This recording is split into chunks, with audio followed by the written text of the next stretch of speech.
بشأنه وجلاله وهو الذي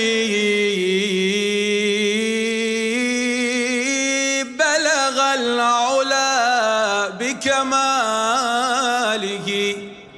بسم اللہ الرحمن الرحیم. القائم ٹی وی کی جانب سے ماہ رمضان المبارک 1445 ہجری کے اندر آپ درس تفسیر قرآن کی سیریز سماعت فرما رہے ہیں. قرآن مجید برہان رشید نے بہت سے مقامات پر قرآن مجید میں حروف مقطعات کو استعمال کیا ہے. حروف مقطعات جوانوں کے لیے، بچوں کے لیے عرض کر رہا ہوں، وہ حروف جن کو توڑ توڑ کر الگ الگ کر کے پڑھا جائے انہیں مقطعات کہا جاتا ہے. جیسے کہ لوح قرآنی کی آپ اکثر لوح کو دیکھتے ہیں، اس میں الف لام میم ہا میم کاف ہا یا عین صاد، اس طریقے سے دیگر حروف مقطعات. سوال یہ بات ہوتا ہے ان کا معنی کیا ہے. پہلا جواب تو اس کا یہ کہ اس کا معنی پروردگار نے عموم بندوں پہ ظاہر نہیں فرمایا ہے، لیکن ایک عام تاثر لوگوں میں یہ ہے کہ اس کا معنی سوائے اللہ کی کوئی نہیں جانتا. یہ دعویٰ غلط ہے.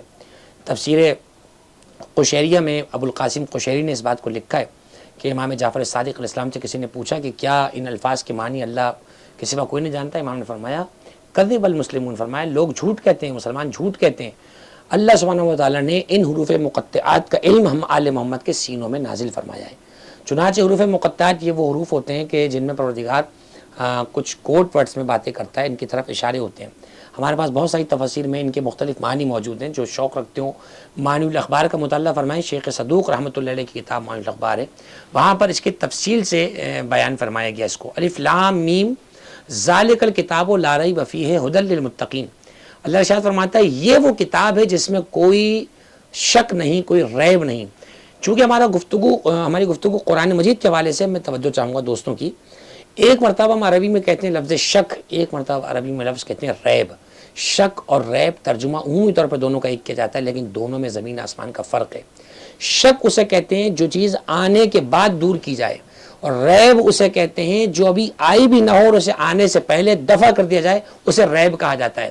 قرآن نے یہ نہیں کہا الف لام میم ذالک الکتاب لا شک فیہ، بلکہ فرمایا ذالک الکتاب لا ریب فیہ. فرمایا قرآن پہ شک کرنا تو چھوڑو، کوئی احمق اگر قرآن پہ شک کرنے کے لیے اٹھے گا بھی تو ہم اسے آنے سے پہلے ہی اسے جو ہے وہ فنا کر دیں گے، نیست و نابود کر دیں گے، اس کی دلیل کو ہم ضائع کر دیں گے. چنانچہ اللہ سبحانہ و تعالیٰ نے قرآن مجید میں بہت سے مقامات پر لفظ کتاب کو ذکر کیا ہے، اور کتاب سے مراد بہت سے مقامات پہ پروردگار عالم نے اس چیز کو بیان کیا ہے. اسی طریقے سے آپ دیکھتے ہیں سورہ یاسین میں وَكُلَّ شَيْءٍ أَحْصَيْنَاهُ فِي إِمَامٍ مُبِينٍ، کہ ہم نے تمام چیزوں کا علم امام مبین میں رکھ دیا ہے. اب امام مبین سے مراد بعض تفاسیر میں یہ بھی ہے کہ ایک لوح محفوظ ہے جہاں اللہ نے تمام چیزوں کا علم رکھا ہے، لیکن بعض تفاسیر میں یہ بھی ہے کہ امام مبین سے مراد مولا متقیان ہے. ان دونوں باتوں میں کوئی تعارض نہیں ہے، یہ دونوں ایک ہی باتیں. لوح محفوظ نہ امام کی پہنچ سے دور ہے، نہ امام کی پہنچ لوح محفوظ امام سے دور ہوتا ہے. چنانچہ لوح محفوظ کہیں یا امام کہیں بات ایک ہی ہوتا ہے، کیونکہ امام زمین پہ بیٹھ کے پوری کائنات کا مشاہدہ کرتا ہے. لوح محفوظ کیا چیز ہے؟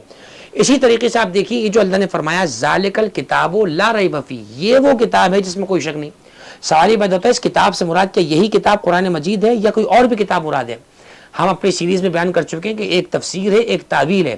اس کی تفسیر میں تو یہ بیان فرمایا کہ یقیناً قرآن مجید شک اور ریب سے پاک ہے، لیکن جب تعویل کی طرف جاتے ہیں تو تفسیر عیاشی میں ایک روایت موجود ہے جسے ملا محسن فیض کاشیانی نے اپنی تفسیر صافی میں نقل کیا ہے، اور پہلی جلد میں پہلے صفحے پہ سورہ فاتحہ کے فوراً بعد لکھا ہے کہ مفسر عیاشی از امام جعفر صادق نقل کردند این کتاب علی است. حضرت امام صادق اسلام فرماتے ہیں وہ کتاب جس میں کوئی شک نہیں، وہ وجودی کتاب حضرت علی علیہ السلام ہے. اب آپ کہیں گے کہ جناب یہ وجودی کتاب کیا چیز ہے، یہ آپ نئی باتیں کہاں سے لے کر آتے ہیں؟ یہ نئی بات نہیں ہے، آپ نے پہلی بار سنا تو ہمارا قصور نہیں ہے، یہ قرآن مجید میں موجود ہے. حضرت عیسیٰ علیہ السلام جب پیدا ہوئے اپنی مادر گرامی مریم کی گود میں آ کر کیا کہا؟ انی عبداللہ آتانی الکتاب وجعلنی نبیہ، میں اللہ کا بندہ ہوں، کتاب لے کر آیا ہوں، نبی بنا کر بھیجا گیا ہوں. آپ مجھے بتائیے حضرت عیسیٰ علیہ السلام پر انجیل کچھ وقت کے بعد نازل ہوئی تھی یا پیدائشی طور پہ انجیل ساتھ لے کر آئے تھے؟ جواب یہ آئے گا پیدائشی طور پہ ساتھ لے کر نہیں آئے تھے. مفسرین سے پوچھا گیا وہاں پہ کتاب سے مراد کیا ہے، تو مفسرین نے فرمایا کہ وہاں حضرت عیسیٰ کے وجود کو اللہ نے کتاب کے طور پہ کنسیڈر کیا ہے. تو جب عیسیٰ کا وجود انجیل بن سکتا ہے، کتاب بن سکتا ہے، تو وہ علی جو ناطق قرآن ہے، وہ علی جو سورہ فاتحہ کی تفسیر کریں تو 70 اونٹ وزن کو نہ اٹھا سکیں، وہ علی کہ جن کے لیے ملا جامی نے لکھا کہ اگر قرآن مجید ختم اس طرح کرتے تھے کہ ایک گھوڑے کی رکاب میں پیر رکھتے تھے، دوسری تک پیر پہنچانے میں پورا قرآن ختم کر لیا کرتے تھے، وہ علی کے جنہوں نے پیغمبر کی گود میں آتی قد افلح المومنون کی آیتیں سنا کر مومنوں کی کامیابی کا اور اپنے امیر المومنین ہونے کا اعلان کیا، اس علی کے لیے کیا مشکل ہے کہ ان کا وجود اللہ سبحانہ وتعالی کی طرف سے خود ایسا وجود بن جائے۔ چنانچہ جب وجود نبی میں کوئی شک نہیں، ریب نہیں، جب وجود اہل بیت میں کسی قسم کا شک و شبہ نہیں، تو یقیناً جس کتاب کی طرف بلانے والے اہل بیت ہیں اس کتاب میں بھی کسی قسم کا کوئی شک نہیں ہو سکتا۔ اسی طریقے سے سورہ فاطر کی 35ویں آیت میں ارشاد فرمایا ثم اورثنا الکتاب الذین اصطفینا من عبادنا، یہاں پہ بھی لفظ کتاب آیا ہے، ہم نے اپنی اس کتاب کا وارث اپنے مصطفیٰ بندوں کو بنایا ہے۔ چنانچہ قرآن مجید آج اس زمانے میں وارثوں کے بغیر نہیں ہے۔ میرا سوال امت مسلمہ سے یہ ہے، زبور اللہ کی تھی یا نہیں، توریت انجیل اللہ کی تھی یا نہیں؟ آپ کا جواب آئے گا جی اللہ کی تھی۔ تو جب یہ ساری کتابیں اللہ کی تھی تو اللہ نے ان کی حفاظت کا ذمہ کیوں نہیں لیا؟ کیوں نہیں کہہ دیا کہ ہم نے توریت کو نازل کیا، ہم اس کی حفاظت کرنے والے ہیں؟ تو اللہ کا جواب یہ آئے گا ہم خود حفاظت کرنے نہیں آتے، ہم وارث کے ذریعے سے حفاظت کرواتے ہیں۔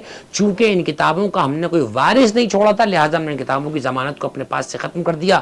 آج اگر قرآن مجید محفوظ ہے، جیسا کہ ہمارا عقیدہ ہے کہ قرآن مجید ہر قسم کی کمی اور زیادتی سے محفوظ ہے، تو مجھے بتائیے نا آج کون سا ایسا وجود ہے جس کے سبب سے آج قرآن مجید اپنے الفاظ، اپنے حروف، اپنی تفسیر، اپنے تعویل سمیت بالکل محفوظ ہے۔ انا نحن نزلنا الذکر وانا لہ لحافظون۔ تو جواب صرف ایک آئے گا، وہ وجود حضرت حجت ہے جن کے لیے ہم کہتے ہیں السلام علیکم یا شریک القرآن، انہی کے ہونے سے آج قرآن اپنے معنی سمیت، اپنے حروف سمیت، اپنے حجم سمیت آج محفوظ ہے۔